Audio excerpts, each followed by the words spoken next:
माझ्या रेसिपीमध्ये तुमचे स्वागत। आज आपण बघणार आहोत समोसा करण्याची कृती। चला तर मग बघूयात। पण समोशासाठी त्यांना मैदा घ्यावा लागतो, त्यामुळे 1 वाटी मैदा घेतला मी, बघू शकता वाटी। त्यामध्ये थोडं किंचित बेसन आणि थोडा बघू शकता 2 टीस्पून हे घेतला रवा म्हणजे सुजी, आणि यामध्ये आपण थोडं गरम तेल घालून ओव्हनसाठी म्हणजे क्रिस्पी होते। जास्त एकादमान पाणी नाही टाकायचं आपल्याला, थोडं थोडं पाणी टाकायचं म्हणजे तो लवकर चिकट होऊन जाते।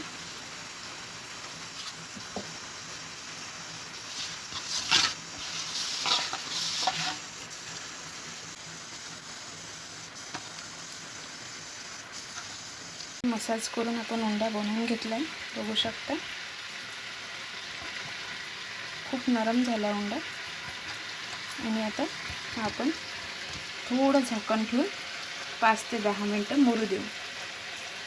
आपण तेल गरम करायला ठेवत आहोत, बघू शकता आपण तळण्यासाठी तेल करत आहोत।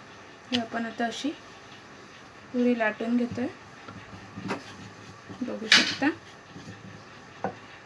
आणि आता याला मधातून कापून घ्यायचं। नंतर आता हे जे आहे पुरी, त्याला आपण असं त्रिकोणी चिपकून घेतो, बघू शकता। हे असं मधातून चिपकून घेतं आणि हे बघा समोसासारखं। आता यामध्ये आपण जी चटणी केली होती ती आलूची चटणी भरत आहोत, थोडी भरायची आहे। आणि हे असं करून बघू शकता असं याला चिपकून द्यायचं।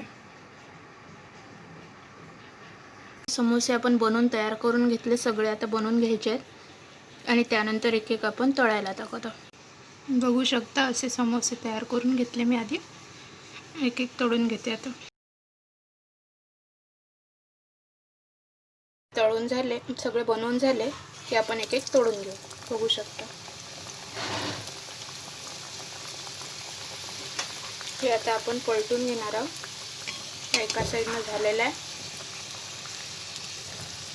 बघू शकता। याला कमी गॅसवर होऊ द्यायचं आहे।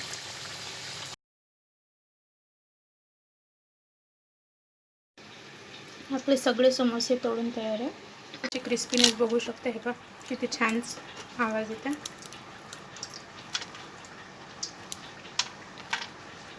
आजची समोस्याची रेसिपी पाहिल्याबद्दल तुमचे मनपूर्वक धन्यवाद।